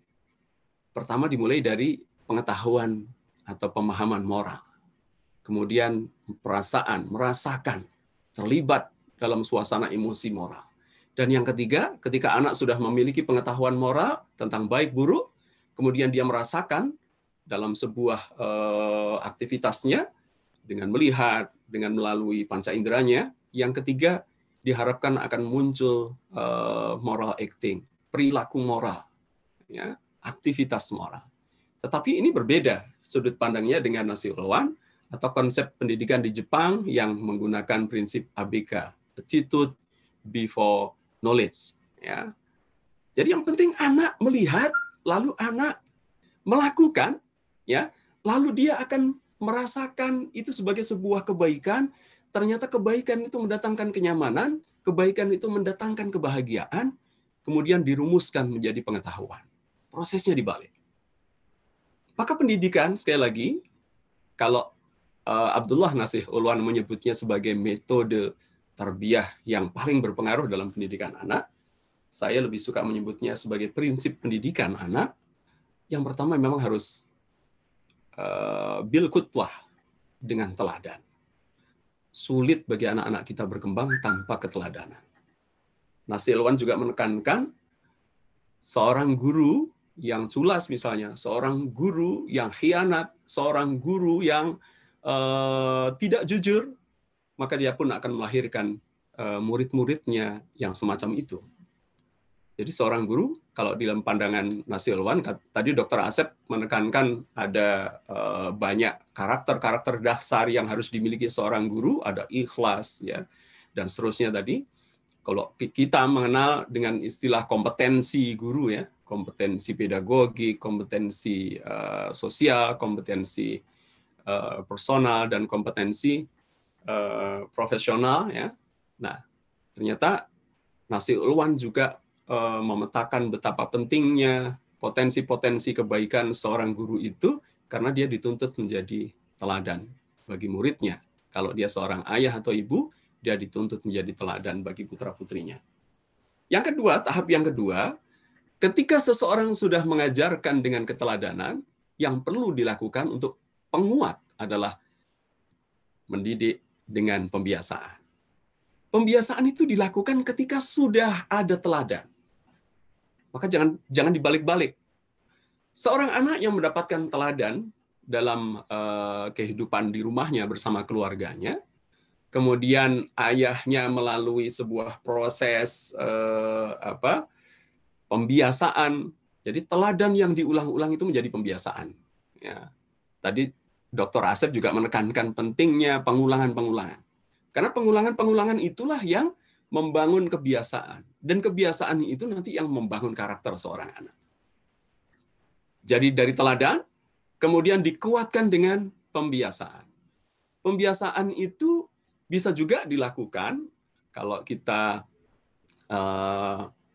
bandingkan misalnya mengambil pendapat Imam Ali bin Abi Thalib, beliau membagi tahap pendidikan anak-anak dalam 3 tahapan ya. Pertama, jadikan anakmu di 7 tahun pertama sebagai raja, jadikan anakmu di 7 tahun kedua sebagai tawanan perang, dan 7 tahun ketiga sebagai sahabat. 7 tahun kedua sebagai tawanan perang itu artinya kenalkan ia dengan banyak aturan, ya, dengan moralitas, dengan banyak hal, kedisiplinan, sehingga dia memiliki keteguhan, kedisiplinan. Nah, ini masuk pada fase prinsip yang kedua menurut pemaparan Abdullah Nasih Ulwan, yaitu tarbiyah bil adah, tarbiyah dengan pembiasaan, pendidikan dengan pembiasaan. Setelah teladan harus dikuatkan dengan pembiasaan. Teladan yang hanya dilakukan sekali 2 kali itu belum menjadi teladan dan tidak akan membangun kebiasaan. Nah, setelah orang tua menguatkan pendidikan anaknya melalui pembiasaan, maka yang ketiga, ketika anak masih mengalami penyimpangan, yang dilakukan oleh pendidik adalah tarbiyah bil nasihah, atau ada yang menyebut tarbiyah dengan pemberian nasihat-nasihat, ya, mauizah. Ya. Jangan banyak memberi nasihat sementara kita belum melakukan yang pertama dan kedua. Karena nasihat yang diberikan sementara orang yang memberi nasihat, baik guru maupun orang tua, belum bisa menjadi teladan dan tidak menguatkannya dalam pembiasaan, maka nasihat itu pasti akan mental di telinga. Istilah orang Jawa itu melebu kuping tengen, metu kuping kiwa. Masuk telinga kanan, keluar telinga kiri. Ya. Maka seorang yang bijak dalam memberi nasihat, dia akan sangat berhati-hati. Dia tidak akan mudah memberi nasihat ketika dia belum bisa menjadi teladan dan dia belum menguatkan anak-anaknya dengan pembiasaan. Kita kenal misalnya ada kisah, meskipun itu hasanah di luar Islam, tetapi hasanah kebijaksanaan itu memang bisa lahir dimanapun, tentang kisah Gandhi. Ayah bunda, sahabat-sahabat semuanya, Bapak Ibu dosen pasti sudah pernah mendengar atau membaca kisah tentang Gandhi yang puasa garam. Suatu ketika ada seorang ibu membawa anaknya jauh-jauh dari sebuah desa, datang ke tempat Gandhi, menaik kendaraan, kemudian masuk lorong-lorong yang sempit dan kumuh menuju rumah Gandhi. Sampai di rumah Gandhi, ibu itu menceritakan keluhannya. Pak Gandhi, tolong beri nasihat anak saya ini. Anak saya ini Pak Gandhi, bandelnya bukan main. Hati-hati orang tua membuat klaim anaknya, ya. Dia sudah dinasihati dokter supaya tidak makan garam karena dia punya penyakit. Kalau dia makan garam, penyakitnya itu akan semakin parah. Saya sudah berulang kali Pak Gandhi memberi nasihat dan tidak didengar. Saya sekarang menyerahkan masalah ini kepada Pak Gandhi. Silakan Pak Gandhi memberi nasihat anak saya. Apa kata Gandhi? Ibu yang baik, mohon maaf hari ini saya belum bisa memberi nasihat. Pulanglah ibu, datanglah kemari 2 minggu lagi. Ibu itu dengan perasaan dongkol, kecewa, ya, karena dia sudah berjuang susah payah datang ke rumah Gandhi, tapi karena Gandhi bersikukuh tidak bisa memberi nasihat, pulanglah si ibu ini. Perasaan kecewa itu akhirnya luluh karena dia tidak melihat anaknya berubah dan semakin bandel di matanya. Maka 2 minggu lagi, 2 minggu berikutnya dia ingat pesan Gandhi. Dan dengan perasaan yang masih berkecamuk, dia bawa lagi anaknya ketemu Pak Gandhi. Ketika ketemu, dia sampaikan ulang, Pak Gandhi, sudah 2 minggu. Kata Pak Gandhi akan beri nasihat anak saya. Silahkan beri nasihat. Saya sudah kebingungan, sudah terlalu banyak kata-kata nasihat saya tidak didengar. Apa kata Gandhi? Gandhi memanggil anak itu mendekat, disentuhnya kepalanya dengan lembut, kemudian dia katakan, wahai anak kecil, wahai anakku, mulai hari ini jangan makan garam. Ya. Ibu, saya sudah memberi nasihat, kata Gandhi. Si ibu itu semakin dongkol kali ini. Kalau seperti itu, Pak Gandhi, saya juga sudah sering melakukan, katanya. Berulang-ulang saya sudah melakukannya. Dan dia nggak pernah dengar. Gandhi tersenyum, dan kemudian menyuruh ibu itu bersabar. Ibu itu pulang dan tidak berharap nasihat Gandhi akan terwujud. Tapi apa yang terjadi? Ibu itu begitu takjub. Karena nasihat Gandhi itu betul-betul merubah anaknya, sehingga sejak bertemu dengan Gandhi, anak itu tidak lagi makan garam. Merasa punya perasaan ingin tahu yang luar biasa. Kenapa bisa terjadi seperti itu? Dalam kesempatan yang lain, ibu itu datang ketemu Gandhi. Pak Gandhi, apa yang terjadi sebenarnya? Saya sudah memberi nasihat banyak-banyak. Anak saya tak dengar. Bapak hanya mengulang satu nasihat yang sudah sering saya katakan. Anak saya langsung menuruti. Kata Gandhi, ketika ibu datang pertama kali, meminta saya untuk memberi nasihat supaya anak ibu tidak makan garam, saat itu saya masih makan garam di masakan-masakan yang saya makan. Maka saya tidak mungkin memberi nasihat seseorang untuk tidak makan garam ketika saya masih makan garam. Maka saya minta waktu 2 minggu supaya saya bisa merasakan puasa garam. Dan seperti apa rasanya makan tanpa garam. Bapak, Ibu, Ayah, Bunda, inilah pentingnya teladan dikedepankan daripada sekedar nasihat. Urutan yang dibuat dalam rumusan metode tarbiyah yang paling berpengaruh oleh Nasihul Ulwan ini luar biasa. Pertama, tarbiyah bil qudwah dengan teladan. Yang kedua, pendidikan dengan adah, pembiasaan. Dan yang ketiga, baru pendidikan dengan nasihat. Yang keempat, pendidikan dengan mulahadah, bil mulahadah. Dengan pengawasan, dengan kontrol. Nah, ini hati-hati Ayah Bunda. Kita perlu introspeksi diri, siapa di antara kita yang kadang-kadang sering terlalu proteksi pada anak-anak. Mengontrol anaknya, sering-sering ditelepon, di mana kamu? Pulang segera. Nggak izin, macam-macam lah. Gitu ya. Apalagi kalau anak kita sudah remaja, itu sudah mulai banyak masalah yang semacam itu. Ya. Nah, dalam rumusan Abdullah Nasihul Ulwan, pendidikan bil mulahadah itu memang penting. Bagaimana kita memperhatikan semua hal yang ada pada diri anak kita. Perkembangan akidahnya seperti apa, perkembangan ibadahnya seperti apa, perkembangan kognitifnya seperti apa. Memang semuanya harus kita kontrol. Ya. Tetapi, sekali lagi, jangan banyak mengontrol, jangan banyak memproteksi mereka, jangan banyak mengawasi mereka ketika kita belum menerapkan pendidikan dengan teladan, pendidikan dengan pembiasaan, pendidikan dengan nasihat. Dan yang terakhir, Ayah Bunda, teman-teman, sahabat diskusi malam hari ini adalah pendidikan yang dirumuskan oleh Abdullah Nasihul Ulwan dengan at-tarbiyatul bil uqubah. Pendidikan dengan hukuman. Hukuman kita sudah sering mendengar dan semakin jarang kita menggunakan dalam dunia pendidikan kita, alhamdulillah. Ya. Nasihul Ulwan pun menekankan ini adalah langkah terakhir seorang pendidik. Ketika fase-fase langkah pendidikan sebelumnya tidak memberikan dampak yang signifikan pada anak kita. Jadi seperti disampaikan Dr. Asep pada pemaparan pertama tadi, Nasihul Ulwan memang menekankan masih dibutuhkan pendidikan dengan hukuman, ya, tarbiyatul bil uqubah, ya. Tetapi sekali lagi harus kita tempatkan pemahaman itu pada posisi, kalau mungkin Pak Quraisy Shihab dalam salah satu penjelasan tafsirnya mengatakan ini sebagai sebuah pintu darurat pendidikan kita. Pintu darurat itu jangan sering digunakan. Namanya pintu darurat hanya kita gunakan pada saat kondisi darurat. Ya. Nah, kalau kemudian kita sering juga mendengar hadis, tadi disampaikan juga oleh Dr. Asep Nursobah tentang pada saat pendidikan akidah, ya pendidikan keimanan tadi beliau membahas, itu orang tua harus mulai mengajarkan anak melakukan ibadah, terutama sholat di usia 7 tahun, dan memukul mereka di usia 10 tahun, sekiranya mereka tidak juga melakukan perintah sholat itu. Pertama, kita harus lihat konteks yang terjadi saat itu. Yang kedua, juga kita lihat bahwa penerapan hukuman tidak bisa dilakukan untuk semua hal. Rasulullah menekankan, boleh memukul di usia 10 tahun, itu adalah penekanan betapa pentingnya masalah sholat. Ya. Untuk hal-hal yang sepele, misalnya karena kita menganggap anak kita nakal, belum mandi lalu kita memukul, nah itu terlalu berlebihan.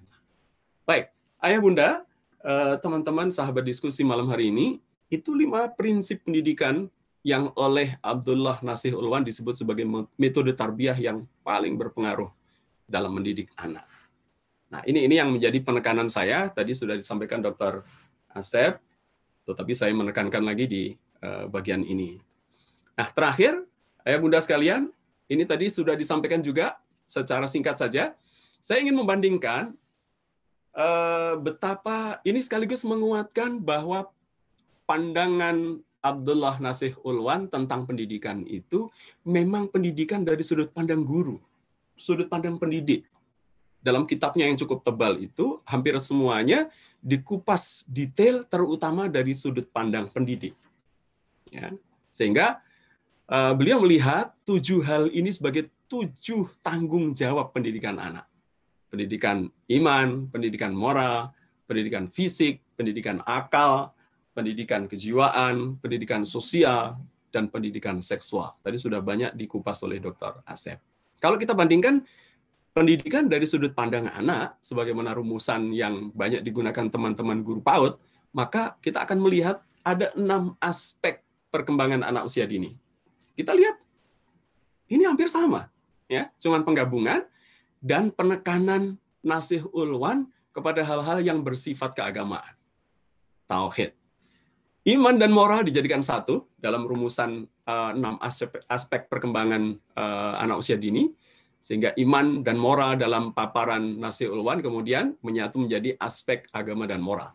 Kemudian berikutnya, pendidikan fisik, di sini juga ada, fisik dan motorik, membedakan ya. Kalau fisik menurut pandangan Nasih Ulwan tadi lebih banyak orang tua harus menyediakan sarana-sarana terbaik, anak tumbuh secara fisik dengan baik melalui santunan nafkah, kemudian makanan yang bergizi, kesempatan berolahraga dan seterusnya. Nah, kalau dalam rumusan aspek perkembangan anak usia dini, fisik dan motorik dipisahkan, ya dibedakan. Tapi itu disatukan dengan kata dan. Fisik pertumbuhan fisiknya, motorik adalah keterampilan fisiknya. Lalu Nasrullah mengatakan ada pendidikan akal. Di rumusan aspek perkembangan anak usia dini juga ada pendidikan kognitif, aspek kognitif. Lalu sosial emosional, ini adalah penggabungan, kalau kita lihat Nasih Ulwan menyebutnya sebagai pendidikan kejiwaan dan sosial. Ini menyatu. Yang berbeda, dalam 6 aspek perkembangan anak usia dini ada aspek bahasa dan aspek seni. Pada rumusan Nasih Ulwan, beliau tidak menyebutkan karena menganggap hiburan, berkesenian itu sebagai bagian yang khusus ya. Bukan beliau menghilangkan sama sekali, karena ada beberapa kalimat di dalam kitab beliau, dalam buku beliau juga memberikan dorongan bahwa anak perlu berkembang pada aspek-aspek keindahan. Ya, misalnya dengan syair, lagu ya. Kalau saya katakan di sana syair ya. Kalau dalam bahasa lagu anak-anak itu di barat kita mengenal dengan istilah nursery rhymes. Itu juga maknanya syair sebenarnya, karena lagu anak-anak itu secara melodi sangat sederhana, penekanannya di syair. Nasihul Ulwan juga menekankan ada syair-syair. Anak-anak perlu dikenalkan tentang pendidikan syair. Nah, itu ternyata masuk aspek seni juga, meskipun beliau tidak merumuskan secara eksplisit di dalam rumusan 7 tanggung jawab pendidikan anak. Ya. Aspek bahasa, menurut Nasihul Ulwan itu masuk dalam aspek akal, dalam pendidikan akal anak-anak. Oke, Bapak Ibu, kawan-kawan diskusi, dan Bunda Elva, saya pikir itu yang bisa saya sampaikan untuk awal diskusi kita malam hari ini. Selanjutnya kita lanjutkan dengan forum diskusi. Matur nuwun. Saya stop.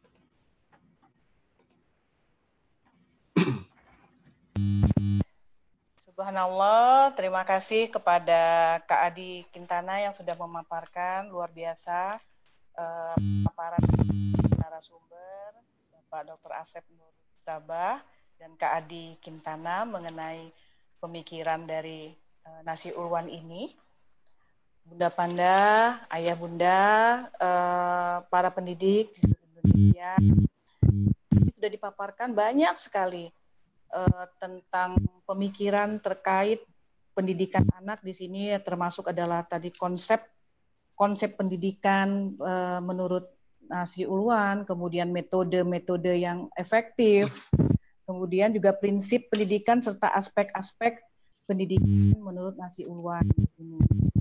Semuanya ini memang disampaikan memang agar tujuan pendidikan anak itu dapat tercapai secara maksimal. Juga oleh kedua narasumber tadi, di sini juga dipaparkan bagaimana merealisasikan pemikiran atau ide nyata dalam rangka usaha untuk meningkatkan spiritual atau akhlak dari anak dan kecerdasan pikiran anak itu dari waktu ke waktu sampai ke menjelang remaja untuk mencapai hasil yang lebih baik dari proses pendidikan anak itu menurut Abdullah Nasihul Ulwan.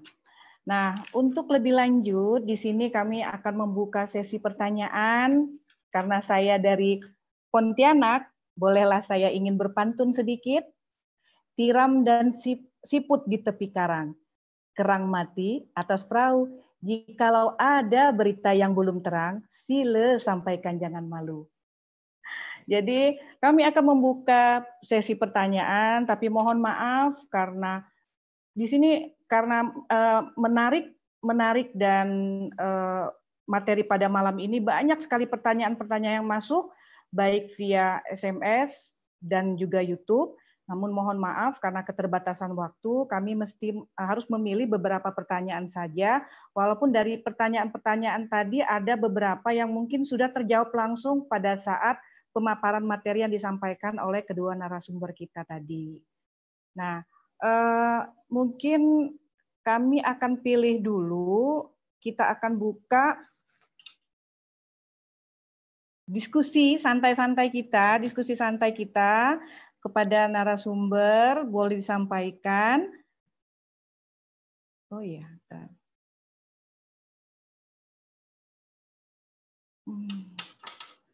mungkin yang dari YouTube dulu. Dari YouTube dulu, di sini ada beberapa pertanyaan. Untuk narasumber, ini ada satu pertanyaan dari Arif Saifuddin dari Stainu Madiun. Wah, jauh. Bertanya, dalam pandangan Abdullah Nasihul Ulwan, dalam lingkungan keluarga, lebih prioritas mana antara pendidikan anak dalam bidang akhlak atau afektif, ataukah syariah atau fikih? Mohon maaf, di sini mungkin satu-satu dulu atau kita bacakan 3 pertanyaan di sini. Atau mungkin satu dulu dari Arif Saifuddin dari Stainu Madiun. Ini boleh silakan kepada kedua narasumber untuk bisa menjawab. Jadi dari dalam Abdullah Nasihul Ulwan, dalam lingkungan lebih prioritas antara anak bidang akhlak ataukah dalam bidang syariah. Akan kepada Kak Adi Quintana dan siapa dulu ya, Pak Dr. Asep mungkin, silakan Pak Dr. Asep. Boleh. Baik. Terima kasih, ini pertanyaan nantang sekali ini. Nasih Ulwan lebih menegaskan pertama kali iman. Baru kemudian akhlak. Ini barangkali juga ada kaitan dengan konsekuensi dari iman itu akan muncul akhlak. Beberapa ayat Al-Quran selalu menyebut amanu wa amilus sholihat. Jadi iman baru kemudian amal soleh. Jadi kalau disebut tadi pertanyaannya, apakah syariah dulu atau akhlak dulu? Iman yang berimplikasi terhadap amal soleh. Amal soleh diantaranya berupa syariah. Meskipun misalnya yang kita maksud adalah syariah itu sholat, maka yang paling utama perlu diawali menegaskan bahwa sholat itu bagian dari perwujudan iman. Saya kira itu dulu dari saya. Terima kasih.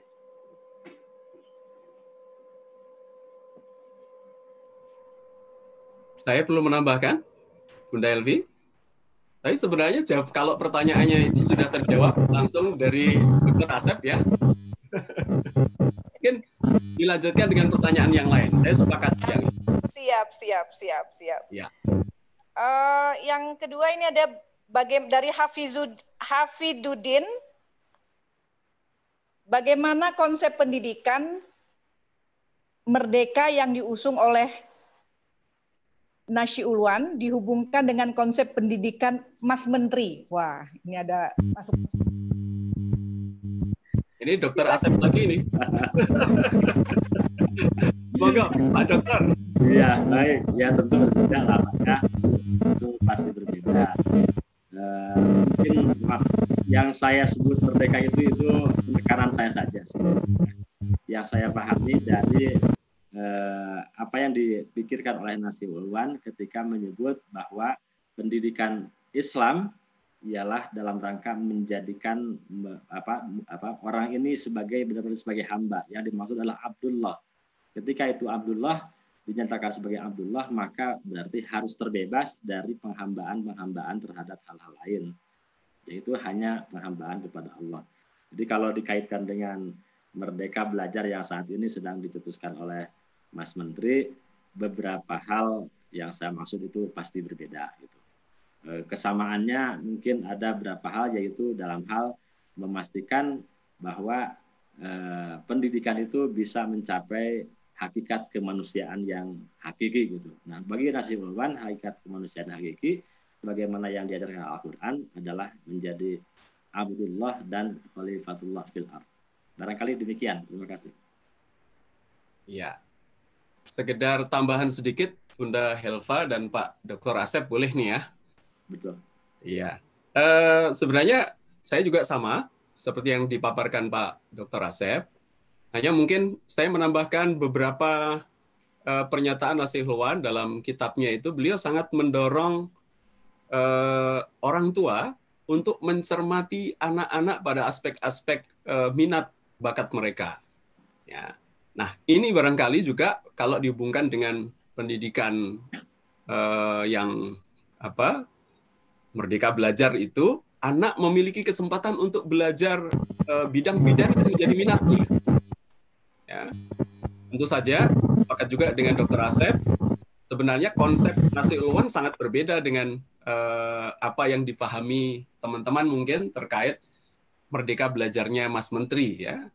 Karena pendidikan atau tarbiyah yang menjadi konsep Nasih Ulwan lebih mengarah pada pembentukan karakter Islam seseorang.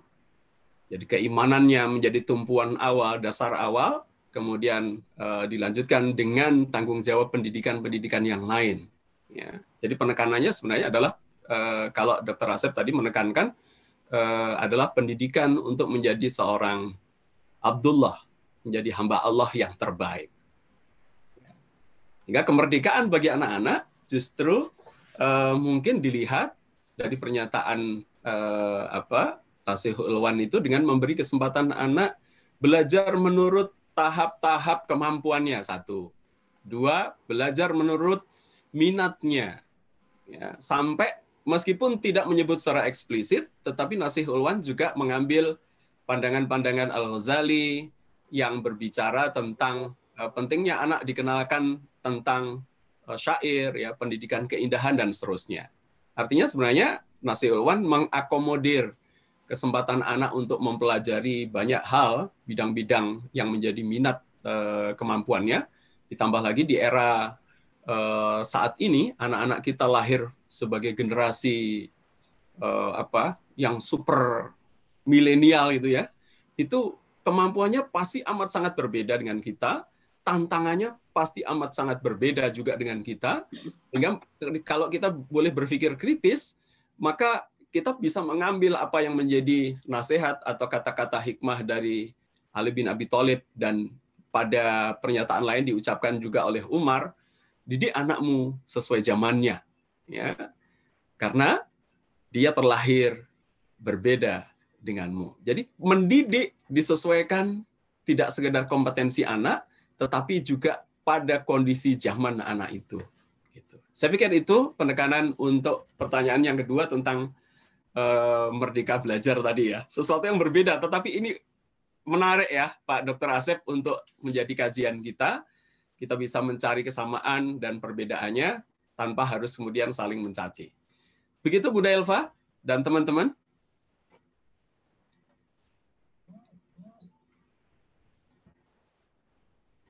Berikutnya, Bunda Elva, suaranya masih termute, Bunda? Audionya masih termute? Maaf. Ini banyak pertanyaan. Tadi itu ada pertanyaan dari YouTube. Nah, sekarang ada beberapa pertanyaan yang dari Zoom terpilih.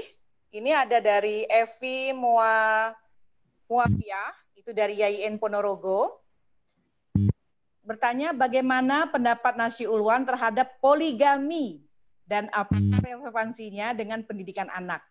Serta adakah efek positif atau negatif poligami tersebut terhadap perkembangan psikologis anak. Bagaimana pendapat pemateri pada malam hari ini? Silakan Kak Adi dan Pak Dr. Asep. Ya, baik. Saya tunjukkan bukunya. Mohon maaf ini Bunda Elva biar saya bisa menunjukkan bukunya. Ya. Sebentar.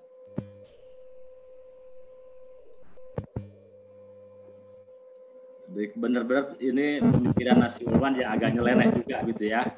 Bukan nyeleneh sih, nyeleneh itu bagi kita aja sebenarnya. Bagi kalangan tertentu itu kan mungkin nggak dianggap nyeleneh. Oke. Ini judul bukunya Ta'adduduz Zawjat fil Islam. Wa hikmatu ta'addudi zawjatin Nabi. Nah, yang dia tunjukkan adalah justru dilihat dari daftar isinya saja, ini sudah menunjukkan al-hikmah min ta'addudin fi nadril Islam. Ada al-faidah, al-ijtimaiyah, al-maslahah, as-sahsiyah, al-hikmah, al-khalqiyah itu benar-benar termasuk mendukung sebetulnya ya, mendukung. Sekali lagi nih bagi ibu-ibu nggak usah terkejut dan nggak usah tersinggung, bapak-bapak nggak usah jadi merasa punya dukungan. Ini benar-benar apa yang disampaikan oleh Nasihul Ulwan. Dan dalam penjelasannya beliau mempersoalkan sebetulnya sudah kelihatan. Ini dalam hal ini dia melihat proporsi. Ketika proporsi perempuan lebih banyak dari laki-laki, itu dia mendukung betul. Tapi ketika ada kesamaan itu tidak mendukung. Kira-kira dia melihat al-islah al-ijtimaiyah. Kesehatan masyarakatnya itu justru dilihat dari keseimbangan gitu ya. Keseimbangan antara Mohon maaf lah kalau dalam hal ini saya tidak bisa terlalu jauh untuk menjelaskan, khawatir nanti keliru juga gitu. Hanya tadi saya tunjukkan bagi beliau dalam hal mewujudkan masyarakat yang baik itu termasuk juga ta'addudi zaujat, poligami dianggap sebagai bagian yang relevan untuk mewujudkan masyarakat yang baik. Dalam hal ini tentu termasuk juga masyarakat, termasuk juga bisa mendukung untuk suksesnya pendidikan anak. Tapi mohon dipastikan juga, diingat pula bahwa Nasi Ulwan menegaskan benar-benar persoalan tanggung jawab ayah yang luar biasa. Jadi ketika ayahnya itu bisa berlaku adil, mampu dekat dengan anak-anak secara baik. Nah, disitulah mungkin beliau anggap itu mendukung. Saya tunjukkan buku satu lagi. Nasi Ulwan punya buku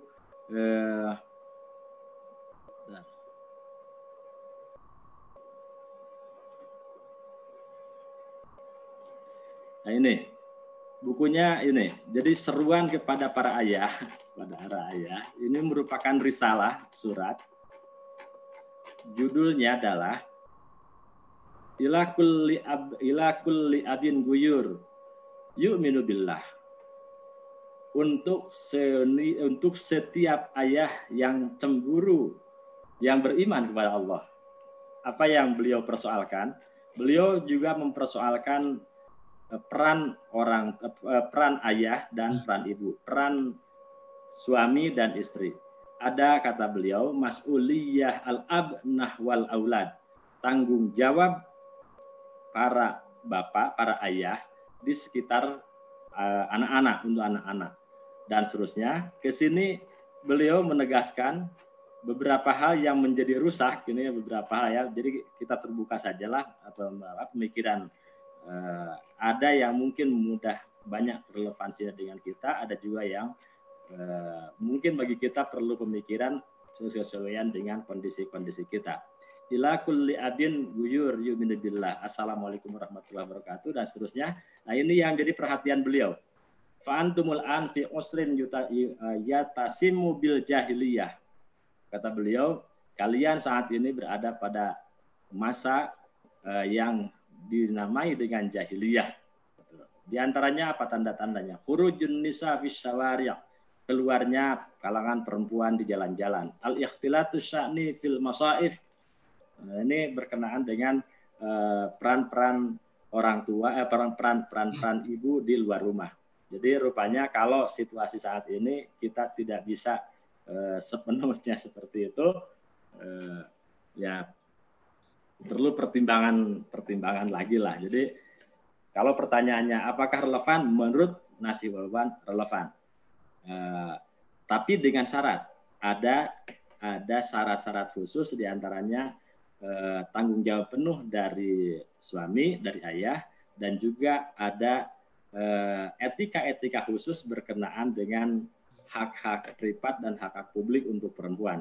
Tentu bagian ini akan cukup banyak bisa didiskusikan, utamanya misalnya oleh kalangan gender gitu. Jadi nanti pembicaraannya bisa jadi pemikiran Nasi Ulwan dalam hal kesetaraan gender gitu, bukan dalam hal pendidikan anak. Demikian barangkali, terima kasih. Oke, Bunda Elva, saya menambahkan. Ya, kalau Pak Dr. Asep tadi memang mengambil rujukan dari kitab dan risalah lain yang ditulis oleh Nasi Ulwan. Sementara kalau pertanyaannya tadi terkait apakah ini berpengaruh kepada anak, pasti berpengaruh ya, berpengaruhnya positif atau negatif. Nah, dalam kitab Tarbiyatul lil Aulad fil Islam, ada satu bab yang dikaji oleh Nasi Ulwan terkait masalah pernikahan. Pernikahan itu salah satu fungsinya adalah sebagai kemaslahatan sosial. Nah, yang perlu ditekankan, yang perlu ditangkap adalah Nasi Ulwan mengungkapkan di sana, keluarga yang dibangun melalui pernikahan itu mestinya memiliki beberapa syarat sehingga masuk dalam keluarga sakinah. Misalnya, ada beberapa hal yang ditekankan adalah membangun ketentraman jiwa, kemudian terbangunnya kerjasama, dalam hal ini kerjasama ayah, ibu, dan seluruh anggota keluarga. Kemudian pada bab lain, masih di bagian 1 buku ini, Nasil Ohan juga mencermati terkait keluarga itu, hal-hal yang menyebabkan kenakalan anak itu sebagian besar justru berawal dari keluarga. Ya, berawal dari keluarga. Dan kenakalan anak yang berawal dari keluarga itu sebagian besar dipicu oleh hubungan ayah ibunya. Nah, ini makanya harus hati-hati. Kalau ditanyakan poligami berpengaruh positif atau negatif, kita tidak menyoroti poligaminya. Itu kalau menurut Dr. Asep tadi ada kajian lain, ya, ada kajian lain. Tapi kalau ketika kita menyoroti dari sisi tarbiyatul auladnya, maka yang perlu disoroti adalah keluarga dan hubungan ayah ibu di keluarga itu sering memicu kenakalan anak-anak, menjadikan anak punya masalah. Ya, salah satunya apa misalnya? Percekcokan tadi Dr. Asep menyebutkan. Yang kedua, perceraian, lebih parah lagi. Yang ketiga, trauma-trauma anak yang disebabkan oleh perlakuan buruk oleh ayah bunda. Maka kalau jawabannya pengaruhnya seperti apa poligami itu, maka kita kembalikan. Kalau poligami itu mampu menghadirkan ketenangan jiwa dalam keluarga itu, kemudian malah mendatangkan kerjasama yang indah, lalu dengan poligami itu mereka bisa rukun, harmonis, tanpa ada cekcok, tanpa perceraian, dan perlakuan orang tua tetap baik, maka menjadi tidak bermasalah, ya. Tetapi kalau poligami itu justru menjadi masalah sehingga muncul hal-hal yang tadi kita sebutkan itu, maka ini sorotan. Kalau dari sudut pendidikan anak, kita perlu clearkan bukan fokus ke poligaminya, tapi dampak dari poligami itu. Pelaku poligami yang bisa menjaga hubungan keluarga yang dia bangun, poligami dengan 2 istri, 3 istri, dan seterusnya, tetap menjaga marwah keluarga dan tetap bisa menjaga perasaan anak-anak di dalam lingkungan keluarganya, maka nggak jadi masalah. Maka penekanan saya bukan poligaminya, bagaimana dampak poligami itu yang menjadikan pengaruh pada pendidikan anak-anak pada keluarga poligami. Pengaruhnya bisa positif, bisa negatif. Begitu Bunda Helva. Terima kasih Kak Didu, makin malam, makin seru diskusinya. Saya juga makin berdebar, waktunya hampir habis, tapi masih banyak pertanyaan dari yang sangat menarik dari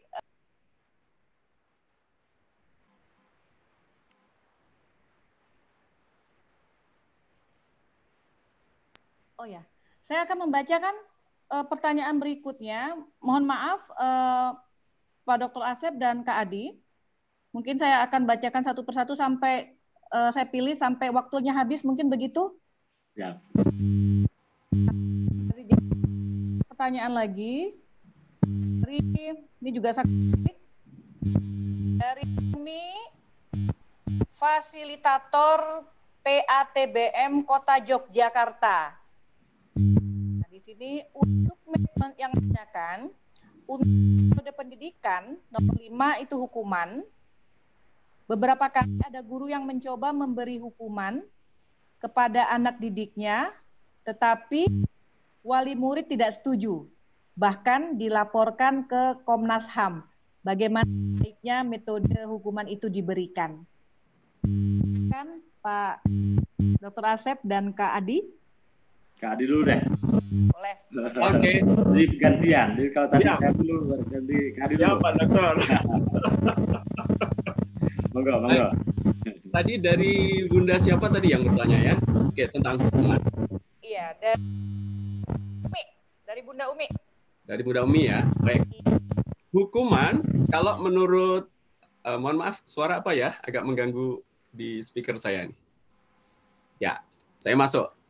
Hukuman, ini harus dipetakan seperti apa hukuman yang tepat pada anak-anak, kemudian hukuman yang boleh dan tidak boleh. Hal seperti ini juga harus difahami oleh setiap pendidik, dan saya yakin itu sudah bukan sesuatu hal yang baru bagi para pendidik ya. Hanya seringkali kita itu suka lupa karena terbawa emosi. Konsepnya, teorinya sudah tahu nih. Nah, bedanya hukuman itu menjadi sesuatu yang di situ ada unsur dendam, ada unsur emosi, dengan ketegasan, itu bedanya adalah hukuman itu seringkali dilakukan secara spontan. sehingga memicu protes orang tua dan seterusnya. Tidak ada aturan baku terkait kebijakan tertentu, lalu tiba-tiba guru melakukan hukuman secara improve. Saya katakan, di beberapa lembaga yang menerapkan hukuman, bahkan hukumannya agak keras, dalam tanda kutip, dan orang tua tidak mempermasalahkan, anak-anak tidak mempermasalahkan. Kenapa? Karena sejak dari awal ada kesepahaman. Contoh kecil nih, ada kasus kemarin ketika saya ada tugas ke Hong Kong itu, diskusi dengan teman-teman di sana. Di Hong Kong itu, setiap hari pertama pertemuan orang tua di PAUD, ya, di sekolah anak-anaknya, itu maka sekolah menekankan ayah ibu harus hadir. Untuk apa? Nah, ini yang penting. Di sana, pada pertemuan pertama itu, kepala sekolah menekankan betul, ayah bunda, kami tahu ayah bunda sangat perhatian pada putra-putri ayah bunda. Tetapi yakinlah, di sekolah ini kami lebih perhatian kepada mereka. Maka serahkan semuanya pada kami, dan mereka kemudian menandatangani nota di atas materai, semacam itu kalau di Indonesia ya. Sehingga apa yang dilakukan di sekolah tidak pernah menjadi masalah yang sampai kemudian berujung tuntutan hukum dan seterusnya. Karena ada kesepahaman. Ya. Dan hukuman-hukumannya apa saja itu sudah jelas. Tetapi kalau hukuman itu spontan tiba-tiba karena gurunya emosi, mencubit, memukul, ini yang tidak bisa dibenarkan. Ya. Kita pun kepada anak-anak kita sendiri pun begitu di rumah. Kalau kita membuat aturan, nah kalau kalian begini, nanti ayah akan hukum begini. Kalau mereka mendengar sejak dari awal, menyetujui, maka itu bukan hukuman yang memberatkan. Ya. Tapi itu pendisiplinan. Nah, kadang-kadang guru pun berdalih mendisiplinkan, tetapi dia memilih hukuman yang tidak pernah disepakati. Ya. Maka tahap-tahap pemberian hukuman kalau untuk anak-anak harus berproses. Nasih Ulwan menekankan boleh memberi hukuman sesuai dengan usianya. Boleh memberi hukuman bertahap dari yang paling ringan. Jangan langsung anak melakukan satu kesalahan pertama langsung hukumannya berat sekali ya. Saya ingat misalnya kalau zaman saya Dr. Asep sekolah dulu sering dihukum Pak Guru, Bu Guru biasa ya Dr. Asep ya. Betul. Dan nggak ada yang protes tuh. Nggak ada yang protes. Meskipun waktu itu Pak Guru, Bu Guru kita menghukum kadang-kadang juga lebih banyak faktor emosi yang hadir. Misalnya, karena kita terlambat, lalu sana bersihkan WC. Itu nggak ada aturan, terlambat harus membersihkan WC. Kalau orang sekarang pasti diprotes. Tetapi kalau ada aturan, maka penting di sekolah itu, ayah bunda, di setiap kelas ada tata tertib yang tertempel dan orang tua harus tahu. Karena kalau ada tata tertib, ada kesepakatan, lalu guru melakukan itu bukan hukuman yang memberatkan. Nah, yang kedua tadi, kalau Nasih Ulwan menekankan boleh menghukum, tetapi sesuaikan dengan usianya, boleh menghukum, lakukan dengan bertahap, ya, dari yang ringan sampai yang berat. Lalu prinsip-prinsip hukuman itu pada anak-anak tidak boleh menyakiti. Kalaupun memukulnya diupayakan pada bagian ya, dicontohkan kalau para pendidik sering mendengar itu hukumlah dipukul yang tidak terlalu menyakiti dan membekas gitu ya. Misalnya guru karena emosi mukul menampar pipi sampai merah, nah itu juga keterlaluan. Tentu tidak bisa dibenarkan yang seperti itu. Ya, termasuk hukuman yang diberikan anak ketika dia sudah diajari orang tuanya sholat di usia 7 tahun, kemudian sampai 10 tahun kok dia belum melakukan sholat, boleh dipukul. Dengan syarat apa? Orang tuanya memang sudah mengajarkannya dengan baik. Nah, kita tidak bisa menghukum anak ketika kita belum mengajarkan. Nah, dalam konsep prinsip hukuman, kita nggak bisa menghukum anak sebelum ada aturan. Hukumlah ketika hukuman itu memang diperlukan. Tapi prinsip hukuman tidak boleh menyakiti, prinsip hukuman harus sesuai dengan usia, prinsip hukuman harus dilakukan bertahap. Ya, kalau pekerja yang melakukan kesalahan pun di PHK kan tidak langsung di PHK. Ada SP 1, 2, begitu kan prosesnya kan? Begitu juga dalam pendidikan. Ingatkan anak-anak kita, kasih nasihat peringatan. Masih juga diperingatkan lebih keras. Masih juga hukuman. Tadi kalau dalam tahap 5 prinsip pendidikan yang disebut oleh Nasih Ulwan sebagai metode pendidikan yang paling berpengaruh pada anak-anak, itu hukuman ditempatkan di terakhir, di prinsip yang kelima. Jadi begitu, mohon ditambahkan Pak Dr. Asep, Matur nuwun Bunda Helva. Nah, terima kasih Kak Adi. Jadi saya juga kan sengaja baca buku dulu. Saya kan ada buku baca banget ini. Ada beberapa hal betul tadi sudah disampaikan berkenaan dengan bagaimana Nasir Ulwan menyarankan itu. Yang pertama, prinsip utamanya adalah al-lutfu,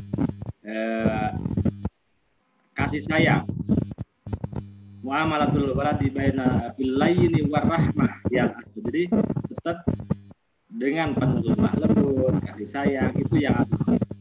Baru kemudian ada hal yang tidak beres, baru itu ketika ada kekeliruan, ada kesalahan, itu memberikan hukuman.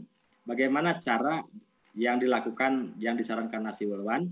Nasir Ulwan betul tadi bertahap, dan bahkan beliau mengutip cara-cara yang dilakukan oleh Rasul. Wa turukul lati fataha ma'alimiha al-muallim al-awwal alaihi salatu wassalam dia al-irsyad ila khota'i bit-tawjih. Ditunjukkan dengan cara menasihati, menunjukkan kekeliruannya.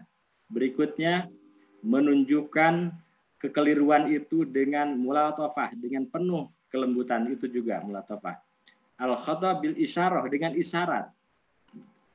Baru dengan at-taubih, at-taubih itu menunjukkan itu buruk dan seterusnya. Jadi menunjukkan keburukan. Bil hijri itu dengan cara mengasingkan. Jadi tidak sampai ke memukul gitu. Dan akhirnya kalau sudah amat sangat begitu, baru al-irsyad ila khotai bid-darbi. Tapi itu pun ketika as-shalah itu, dan usianya sudah mencapai 10 tahun. Jadi tidak ada hukuman sampai menjewer dan lain-lain, apalagi di masa-masa anak-anak pendidikan usia dini. Barangkali itu yang bisa saya sampaikan. Terima kasih. Terima kasih pada Pak Dr. Asep dan Kak Adi. Sayang sekali waktu kita, sebenarnya pertanyaan ini masih banyak Pak Dr. Asep, Adi, cuma karena lain waktu diskusi lagi nih Bunda. Ya, makanya ini masih banyak sekali sebenarnya, tapi karena juga memang sudah habis. Jadi mohon maaf kepada peserta yang pertanyaannya belum sempat kami jawab. Semoga nanti bisa dilihat dari dari materi-materi yang nanti di-share oleh panitia.